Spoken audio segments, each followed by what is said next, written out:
guys, and welcome back to the Cruel Room. We're here once again in this wonderful ranting room for all things Formula 1. Wow, we are in for a right treat this season. I'm pretty sure I said that at the start of 2021 as well, but this... it's just unbelievable, isn't it? How good is this, seeing Charles and Max fight for wins, and... it's just unbelievable. The new cars have really delivered in what they said that they were going to do, which is close racing. And the fact that no one can pull away, you don't just get a DRS overtake, then that car were naturally faster anyway, so it just pulls ahead and pulls away. Oh no. We have a fight to the finish, and I am absolutely loving this. Wow. Is all I can say. So I will put the scoreboard up from the Cruel Room on the screen now from the previous week. That's from Bahrain, of course. Keep an eye out for the risers and fallers. We're in the early stages, of course, so there's going to be a lot of cars going up, a lot of drivers going down as well. And of course, if you've never seen this series before, I award the drivers out with a maximum of 10 points based on their race weekend's results. If they have a particularly good weekend, that is, of course. And I go all the way down to 0 if they have a particularly bad weekend. But I will award bonus points if someone does something extra special, and I will award minus points if you really annoy me and you do really badly. So without further ado, we're going to kick things off with the race winner. It is Max Verstappen. Look, had to go his way, didn't it? It did have to go his way in terms of the safety car timing. But he had to overtake Sainz and Leclerc on track, his two main rivals. So even if we got to the stage where Max Verstappen was wildly faster than Perez, even though we know Perez should have been really at the very least, he should have been second today, shouldn't he? But nonetheless, you know, that's racing. So for Max Verstappen, he had a cracking drive, didn't he, after a not so good qualifying. Oh, and then he had that, still moaning a little bit though, isn't it? He's still moaning on the radio about Leclerc crossing the white line on pit entry, his rear light's not working. It just... he needs to calm that down. I've let him off this weekend with that, but if that keeps happening, I'm going to just keep throwing penalties at him. I let it slide. I didn't let it slide in Bahrain. I have let it slide here. And I have awarded Max Verstappen 9 points for that race. I thought that was a really good drive by him. We saw it again though, didn't we? The DRS games into the last corner. They were both jumping on the brakes because neither of them wanted DRS down that straight, and Leclerc pulled off some attacking defence there. But in the end, it was Max Verstappen coming out ahead and winning the race. So congratulations to him. His first win of the season, his first points on the board as well after the retirement in Bahrain. And he's getting 9 points. Literally, just knocking a point off for that qualifying. But should I have maybe knocked another one off for moaning? I think I've been a little bit generous there, but nonetheless, 9 points to Max Verstappen. And then we come to Sha-la-la. It's Sha-la-la, and Sha-la-la his way on to second on the grid and finished in second as well. So, he'd have wanted the win. He'd have wanted the win, of course he would have done. He said that himself, but nonetheless, fantastic racing between Max and Sha-la-la. And someone has to win and someone has to lose. He checked out in Bahrain. He did a cracking job there. This time around, it looked once Perez got shafted by the safety car that Leclerc had got it comfortably, but Max left more in the tank, he left more in reserve for the final stages of the race, and after the final VSC, mounted a fantastic attack, and in the end, came through. Leclerc, as mentioned already, did some fantastic defending for as long as he could, making sure he had the DRS down the final straight, making all the difference to attack and defend. Cracking effort. It was such a good race, wasn't it? It was such a good race. And yeah, he did really well, did Charles, but wasn't meant to be this weekend. Still leads the championship with 45 points on the board. And Ferrari, 78 points. They're 40 points ahead of Mercedes, is it? So nearly already a 1-2 ahead in the Constructors' battle after 2 rounds, which is absolutely crazy. But that's the racing, isn't it? Ferrari have got a good car at last, and they've got 2 drivers that are delivering the podium. So congratulations to them. And for Charles Leclerc, it is going to be 9 points as well. 9 points to Sha-la-la. Fantastic effort. Really enjoyed that battle. Really enjoyed that racing. Just knocking a point off there because I think he should have got pole. And then in the end, I think he should have won the race as well. But that's racing. 9 points. And then we come to the third place finisher, Carlos Sainz, taking the final podium position.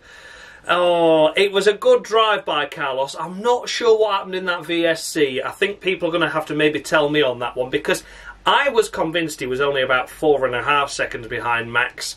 And then after the VSC, it was like 7.5 seconds. It was really strange. I thought it was anyway. I know sometimes with the timing of a virtual safety car and where it ends, etc., affects how you get back up to speed again. But I didn't think it would make that much of a difference. I'm not saying that, of course, Sainz would have been able to mount an attack on the top two, because he couldn't. He had lost the DRS train. He'd lost a lot of time anyway. But to lose that extra few seconds was unfortunate. And yeah, qualifying was a good effort. It looked like he could have been a pole man, didn't it, at one stage? But for some reason, for Carlos Sainz, just can't get the new tyres to work on a run. He prefers going onto a used set of softs. So set his fastest time on a used set, went out on a new set and didn't improve his time. And Leclerc and Perez nipped through in qualifying, meant he started third and he finished third in the end as well. So yeah, for Carlos Sainz, a good effort this race. A solid 8 points. 8 points to Carlos Sainz there. That was a good drive, not as good as his teammate, but nonetheless, again, another podium and some massive points for Ferrari for a second time running. So congratulations to Ferrari. I'm so happy that they are up there. I really, really am. Two really good drivers that I really like, and they're doing well. So congratulations, Ferrari. Congratulations, Carlos Sainz. 8 points to you. And then we come to the driver that I'm sure we all feel so sorry for this race. What a shame.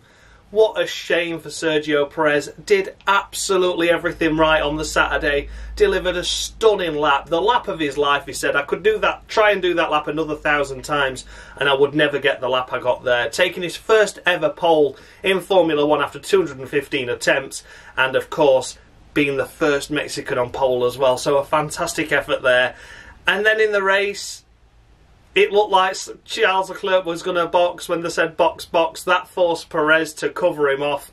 And then Charles, of course, did the opposite to what Perez did. So as Perez dove into the pits, sha-la-la, went steaming past. And then Latifi steamed it into the wall once again. So that meant the safety car came out, and he was the only front runner to pit under safety car. And then it meant that he was fourth. He came out third, but they said the VSC line, the safety car line, it was Sainz ahead, so he had to concede that position at the restart.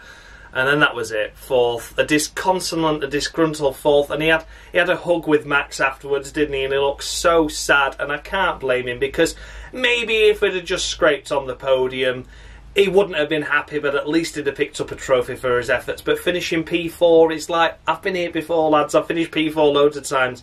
I wanted some silverware today, so I do feel incredibly sorry for Perez. He did get close to Sainz at the end. I think it was only like less than a second, but not enough to mount an attack and, of course, take that position away. Oh, what a shame. And I feel this is harsh, but it's got to be accurate, hasn't it? I can't go awarding sympathy points, because racing's racing. Whatever happens, happens.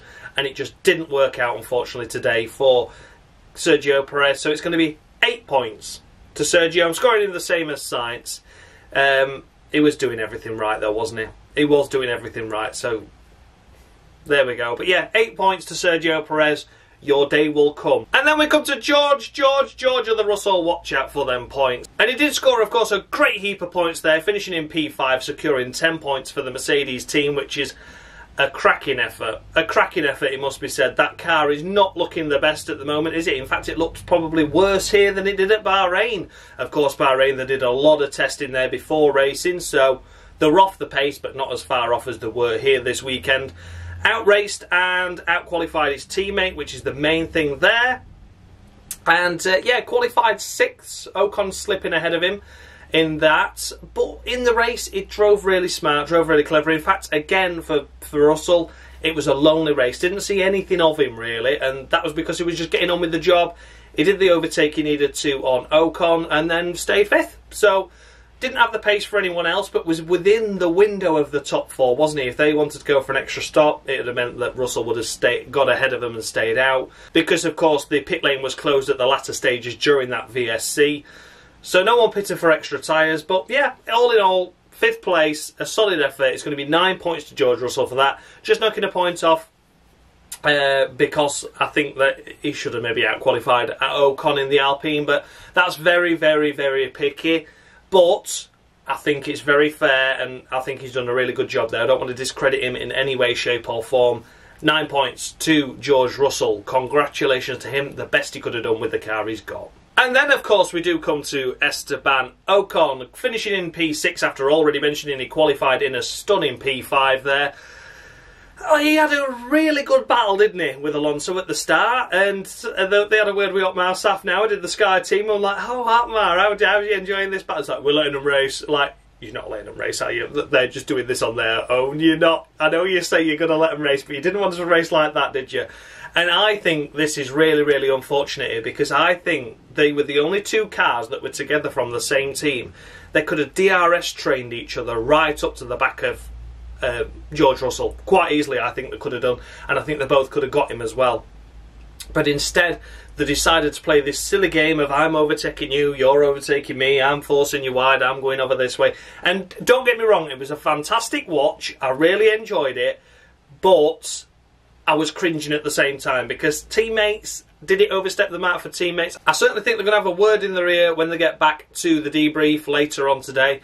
But it was great entertainment, and Ocon did have a good result and did have a good qualifying. So for that reason, it's going to be 9 points to Ocon. 9 points. I'm knocking that point off just because I think if they'd have worked together and just constantly kept overtaking each other down the straight with whichever one had DRS, they could have pulled up to the back of George and I think had an attack at him as well. So, but instead, they left themselves vulnerable, and then they had the likes of Bottas and Magnussen behind. So they should have gone forward. They ended up going backwards in that first phase. So we could have seen maybe an Ocon 5th had it not been for that. But there we go. Good points for Ocon and 9 points on the crawl room. And then we come to Lando Norris, securing points for the McLaren team, finishing in P7. He actually got pipped by Ocon at the end there. Forgot to mention that, and he tried to mount an attack, but it just wasn't quite enough. But nonetheless, a great qualifying by Norris. He was just this much away from getting into Q3 and knocking George Russell out, crucially. But it wasn't to be, it didn't happen. And then in the race, drove really well, drove really smart. We were racing around the 12th, 13th area for a lot of it, weren't we, outside the points. And then with all the retirements and how the VSC worked and how people got hampered with their strategies, mainly, of course, Lewis Hamilton, it meant he elevated himself up into the points and finished in P7. And I think that was a stunning effort in a car that looked... I mean, let's be honest, I think that was rivaling firm back marker territory in Bahrain, wasn't it? Running around in 18th and 20th. I know they had a different compounded tyre on, but McLaren's never been down there. And then this race, just missing out on a Q3 effort, and then finishing 7th in the race, securing points. I think he did a really good job, and maybe people will disagree with me, but I'm going to award him a full 10 points for that. I think a full 10 points is thoroughly deserved, because they've not had development since last week compared to this week, but they've clearly sorted something out, obviously with the brakes, I would imagine, and they've just got a little bit more on top of the car, and I just think that little bit has made all the difference to Lando, where he's found his fighting spirit again and he's not lumbering at the back struggling. So a full 10 points to Lando for me personally. I think that was the best result he could have hoped for and the best result McLaren could have hoped for.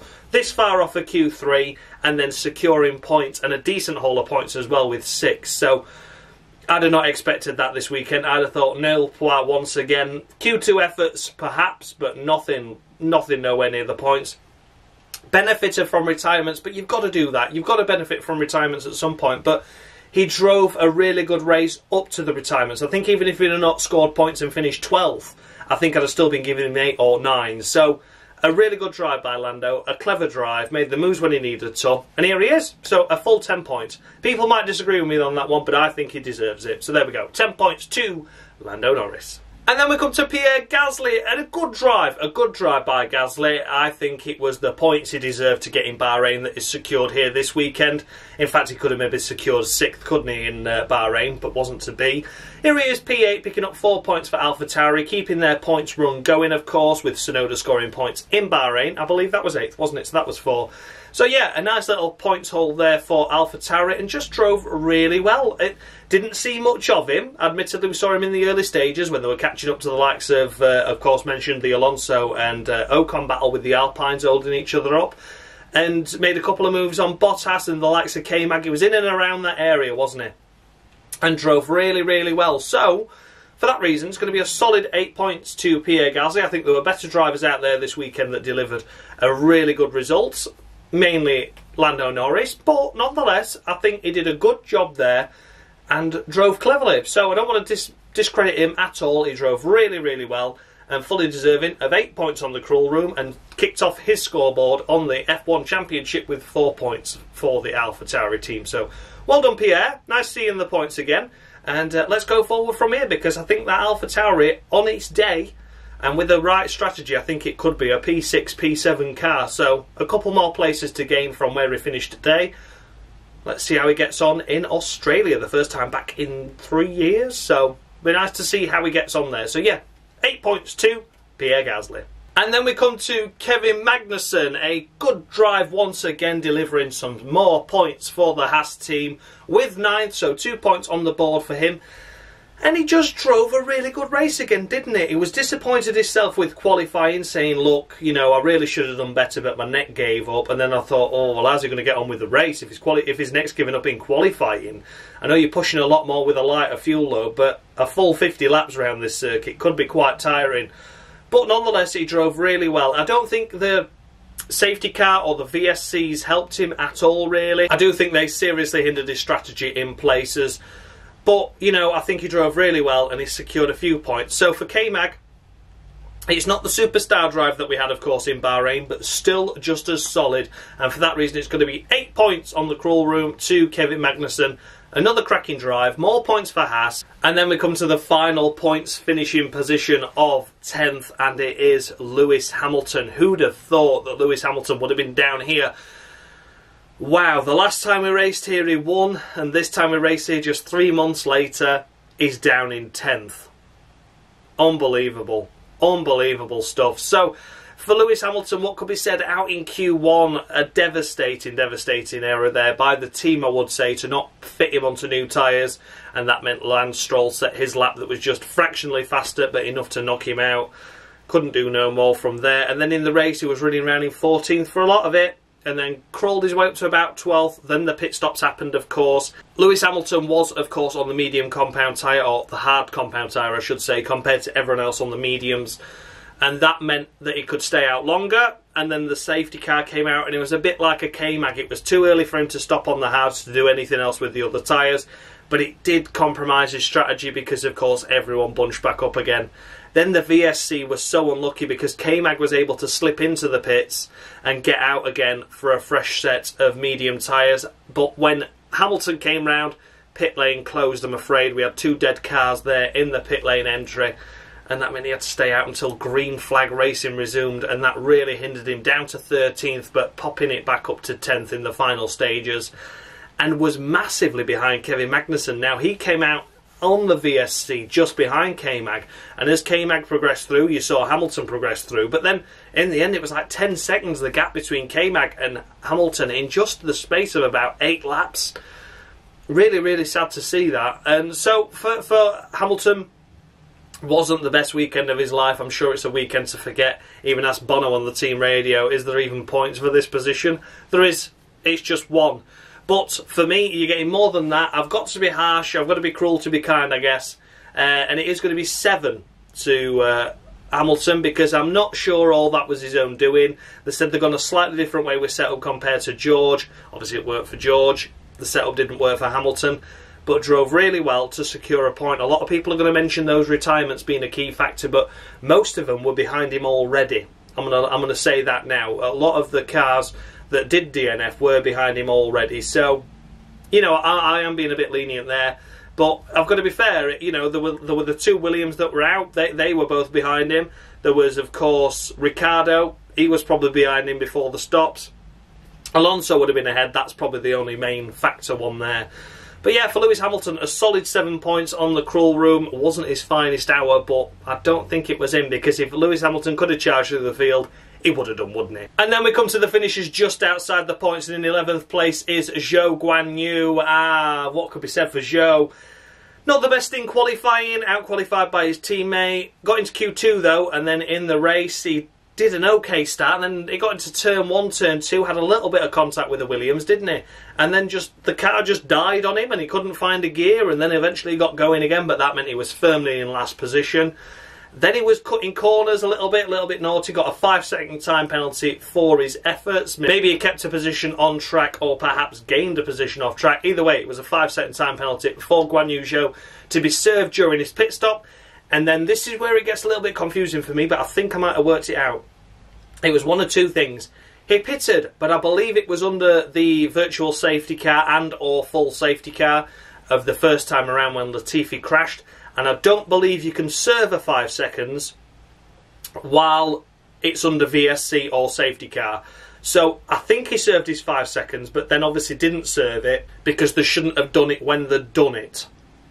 The alternative is that the front jack man failed, didn't it? The front jack failed on the Alfa Romeo, and the guy went in, pulled it under and pushed it down. Now, if that happened within the 5 seconds, then that also means a 5-second time penalty wasn't served. So it could have been both of those reasons or one of them. But either way, that was the issue, wasn't it? Either the front jack was the failure and the other guy lifted the car up earlier than he should have done when he came in with the spare jack, or the fact it couldn't have been served under VSC or safety car. Either way, that then meant he had to do a drive-through, which I thought was incredibly harsh. Just add the 5 seconds on at the end of the race. For me, personally, that's what I would have done. That's what we've seen in the past as well. But for a penalty not served, he then had to do a drive-through, so it was compounded more with the issue he had in the pit stop. And then really just took him out the running. Just took him out the running. And then, I think, had that not happened, we could have maybe seen him finish ahead of Hamilton and pick up a point again. So yeah, a race to forget for Guangnu Zhou and a race to forget for Alfa Romeo. Bit of a shame, wasn't the glory days of course, Bahrain, where he picked up the point. But I've got to be harsh this time around. And it is going to be 3 points. 3 points to Guangnu Zhou, because I think, yeah, a bit unfortunate with the drive-through, a little bit harsh there. But he created his own problems by going off the track and gaining an advantage, didn't he? So it all goes back to the driver. It all stems back to the driver. It should have never happened. It did happen, and that's your result. So, unfortunate. I'm a little bit harsh there, but it's the cruel room. I've got to be cruel to be kind. I do really like Zhou. I think he's doing a cracking job, but missing out on points because of silly errors. If he'd not got the 5-second time penalty in the first place, he'd have been in the points. So yeah, 3 points to Zhou. And then we come to Nico Hulkenberg, the super sub. We didn't expect to see him here this weekend, but here he is nonetheless, because Vettel is still testing positive for COVID. Wish him all the best, Sebastian Vettel. We will see you in Australia, I am sure. But for Nico Hulkenberg, he struggled, didn't he? He struggled in qualifying. He was out-qualified by Stroll, and then in the race, it was a bit lacklustre, wasn't it? He was out on the hard tyres as well in comparison to most others around him on the mediums. So that, of course, hindered his progress, but I think his levels of fitness were just really creating a problem towards the end. It was really, really struggling. He was losing places hand over fist. The likes of Magnussen and Hamilton that were on the same strategy were able to maintain position and battle with each other. Hulkenberg would just slipping back with all the cars practically just driving past him. So it was a shame to see, but I don't blame Hulkenberg at all. He's been the perfect substitute. Aston Martin hasn't got the car for points. It isn't as if he's cost him anything, and more importantly, he's not damaged the car while he's been in it, has it? He's not had a crash, he's not flicked a bit of wing off, he's not created massive amounts of damage for the team. He has just done the job, got in the car, delivered, drove it around for what he needs to do for the sponsors and for the team as well. And if something had gone wrong, it'd have been in the points. Had to go really, really wrong for him to get in the points today. Didn't happen. But he was there all the time, wasn't he? No silly errors, no mistakes. But unfortunately for Nico Hulkenberg, it is just going to be 4 points on the cruel room for him. And as mentioned in the previous race results, Hulkenberg's points will become Vettel's points once he returns, because it's not fair. You know, Vettel's out for a reason, not his fault. Hulkenberg's not going to be back in the car, hopefully, or back with another team, hopefully. And I mean that in the most respectful way. for the rest of the year. I want to see the 20 drivers that signed the contracts to finish this season now. So those 9 points that Hulkenberg has been awarded during the course of his time here will be added to Vettel's score. So Vettel isn't really out of the championship hunt for the Cruel Room title. So yeah, just 4 points to Hulkenberg. And then we come to Lance Stroll. Here you go, way too fast. If you don't slow down, you're gonna crash. You're gonna slam into the side of Alex Albon, 'cause you turned in, you twat. That's what he did. He turned into Albon. What an idiot. Wasn't on for points anyway, wasn't on for anything special. As mentioned, the Aston Martin struggling, but was doing a better job than Hulkenberg, and was looking like if craziness did happen, he would be the one to take advantage and score points. And I think with the way that Hamilton was losing pace at the end there, and being, as mentioned, 10 seconds back from K-Mag just in 8 laps, maybe had these two not crashed, i.e. Stroll up into the inside of Albon, it could have been points for one of those drivers. I'm just, you know, it's not confirmed and we're never going to know. But yeah, Stroll, he was doing a good job. He got into Q2. I think that was a good effort. The first time this year for Aston Martin. And then in the race, he was doing an okay job. Nothing spectacular, but again, it was being very consistent until we got to the latter stages of the race. 2 laps left to go, I think it was. Maybe 3 for them, because obviously they probably got close to being lapped at that stage. But yeah, maybe 3 laps for them to go. And Albon put a lovely move up the inside with DRS, and Stroll knew he was there. And then in turn 1, just turned into the side of Albon. Just turned into him. Like, oh, why are we doing this again? Why are we damaging it? Why are you damaging the car? There's no need. It wasn't for points, but I think it could have maybe ended up as points had you not crashed. Silly. It was needless that. You know, Albon had got the move done. Albon was there alongside. I mean, to prove that Albon had really got the move done, Albon punctured his tyre and retired as a result of hitting Stroll's front wing in the contact. So that's where Albon was, and then Stroll just went, "Dush, get off," and that was it. So yeah, a silly mistake there by Stroll. He avoids Palmer of the week, but it's only 2 points on the board for him, the lowest score we've had this season, minus a Palmer, because he deserved it. It was doing really well. I was going to give him up to about 8 until that point, because I thought he drove really well and was close to the points, and maybe could have got him, but instead threw it all away. And then we come to the first DNF on this list, which means it was the last in the race, and of course it is. Lance Stroll's shunting partner, Alex Albon. I don't blame him at all.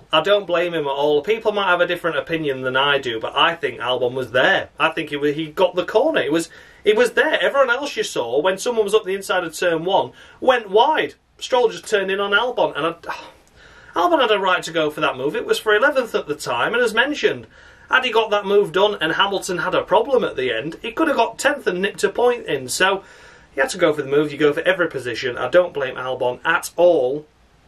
I think his qualifying was unfortunate, being knocked out in Q1. But, you know, he made up for it in the race. I think he really did make up for it in the race and drove really well. Benefited from a couple of retirements, but kept his car and nose really clean. Didn't keep crashing it into the wall like his certain teammate did. And drove really well. But unfortunately, he retired. So, you know how it goes on the Cruel Room. I can only score the retirements a maximum of 5 points. And that's what Albon's getting today. 5 points. He would have got more. Again, he'd have probably been bordering on an 8 or 9 had Stroll not took him out there. And it's not his fault that he's only getting 5. But I've got to keep some consistency there. And for the retirements, it's a maximum of 5. He's getting a maximum of 5 for Albon. What a shame. What a shame. That would have been a really good result for Williams, a really good boost to their championship campaign had he finished 11th, let alone maybe scraped a point as well. So, yeah, took out by Stroll. 5 points to Albon. Don't blame him in any way, shape or form. A shame he retired. It is pretty much the 5 wall now as we continue down this list. It's going to be fairly short and sweet, I think, unfortunately. So next up is Valtteri Bottas on this list, retired in the pits. Had an additional pit stop, then came back into the pits and retired the car. This was at the same time where all the cars were just literally breaking down on track. But thankfully, Bottas got it into the pits and then retired. Running around in 8th, doing a really good job. It would have been more points for Alfa Romeo, absolutely. Probably around 6th, 7th or 8th in the end, depending on how the strategy lied and how that second VSC worked out. Of course, we're never going to know because Bottas wasn't on track. and it is just 5 points, of course, to Valtteri Bottas as well. Another retirement, high rates of attrition at the moment with these fast cars, with these new spec generation cars. They're really fast, but I think they're really fragile as well, aren't they? They can do wheel-to-wheel combat, but they're struggling to maintain temperature, aren't they? They're overheating a lot at the moment, and that is a shame to see. So yeah, big shame for Valtteri Bottas as well, and a big shame for Alfa Romeo, because it would have been more points. But yeah, unfortunately, just 5 points to Valtteri Bottas. And then it's pretty much in no particular order, these two, isn't it? They died on track at the same time and pretty much got to the same place, but it's Fernando Alonso next. And again, 5 points to Fernando, drove really well, had that battle with his teammate, of course, at the start, as already mentioned, with Ocon. Yeah, it was doing well. It was doing well, wasn't it? I think he was struggling a little bit more just before his retirement, but then ultimately just broke down anyway. So yeah, he got a light on the dash saying, cool the car, crawled it as far as the pit lane, then it conked out. Shame for Alonso, 5 points to him. Again, nothing else I can do. And then it's Daniel Ricciardo, also another one. He came out the final corner, then lost total drive, so coasted where he could, and that was the end of the pit lane entry. That was as far as he could go, and that was as far as Alonso could go. So there were 2 dead cars there, 1 dead car in the pits, all within the space of a lap of each other. Unbelievable stuff. You couldn't keep tabs on it. I thought it was like, oh, just in a replay. Oh no, hang on, that's a different colour. Oh, hang on a minute, that's a different colour as well. Dropping like flies, and also for Ricciardo, a solid 5 points. That's all I can give him. It was unfortunate, wasn't it? Really. I think he was doing well, and I think he would have been in the points had it not been for that. So, yeah, unfortunate. But again, 5 points to Ricciardo. We're never going to know. One of those things, unfortunately. And then, of course, it is time for Nicholas Latifi.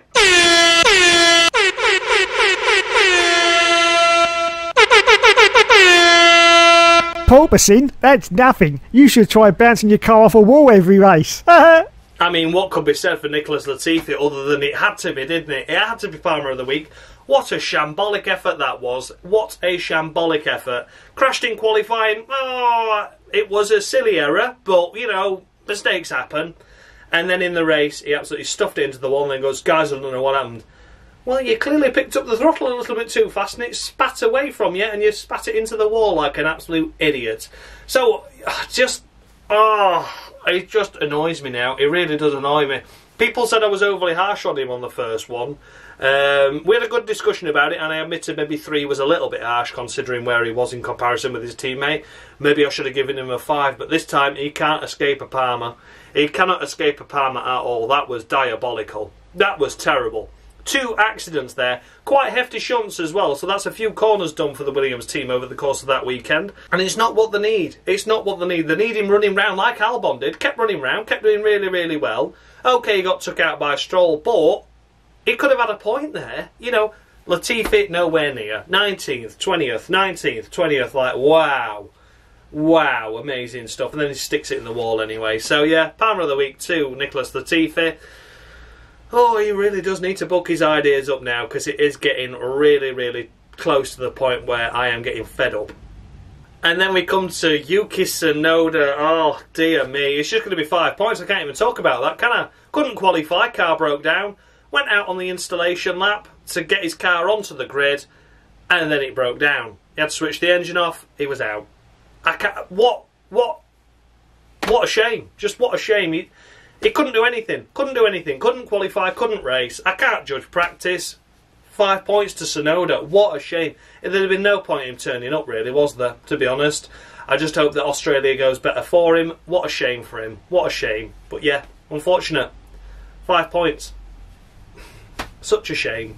And then we come to the did not start in the race, as well as Yuki Sonoda, of course, and it is Mick Schumacher. A big, big accident in qualifying. I'm sure you'll all agree that that was a hefty shunt, and it was so good to see him okay. Okay, you know, he got took to the medical centre, rightly so. We didn't see the footage until after we knew he was fine. Big hefty incident that, and of course meant he couldn't start the race. He was okay to start the race, but Haas just didn't want to risk parts. I mean, it was an entire car that was destroyed, wasn't it? So I don't blame him for that. So for Mick, I am going to award him 3 points on the cruel room. Of course, I normally go for a middle of the road 5, but the reason he didn't race, it was his fault because he did crash in qualifying. I know that sounds incredibly harsh, and of course, the only thing that we are bothered about is that Mick's okay. but I don't think it's right to award him 5 points as a result of an error that he made. Of course he never meant to do it. It's racing, it happens in qualifying when you're pushing to the limit. It was looking really strong as well, but I don't think it's fair to the retirements that did really well in the race until something happened to them for Mick to be awarded the same amount of points for not even racing due to something that was his fault. Unlike Sonoda, he couldn't help it, could he? But for Mick, it was a bit self-inflicted. So yeah, the main thing is that Mick's okay, and it is just 3 points on the Cruel Room board for now. But yeah, we wish him all the best. He's looking really good. It was nice seeing him in the pit lane as well, of course, wasn't it? And we'll look forward to seeing him in Australia, where finally and hopefully he can get into Q3 and get some points. Fingers crossed, Mick. But yes, good to see you're okay. Just 3 points this time around. So there we have it, guys. That was the runners and riders of the Saudi Arabian Grand Prix. Let me know your thoughts and feedback down below. Did I score any drivers too high, any too low? The scoreboard updated with the new points that I've just given is on the screen now. Thank you so much to Dan Mushy Gaming for the scoreboard. As always, without him, this series would be absolutely pointless. And thank you so much for the new intro as well. You'd have seen that at the start of the video. Yeah, thank you so much for that, Dan. That was lovely. There should have been one for the first race of the season, but I forgot to download it in time, so that was my fault. But yeah, nonetheless. And of course, who can forget F1 Games PlayStation, Mr. Dave, for the Jolly and Palmer skits that he does, that you all know and love. A massive improvement on last year. Thank you so much, Dave. You're a legend. So thanks a lot for watching, guys. Let me know your thoughts and feedback down below, as mentioned. I will see you all in 2 weeks' time for the Australian Grand Prix. The Australian Grand Prix is back. Looking forward to it. And we will be judging the drivers then. Thanks a lot for watching, guys. And much love.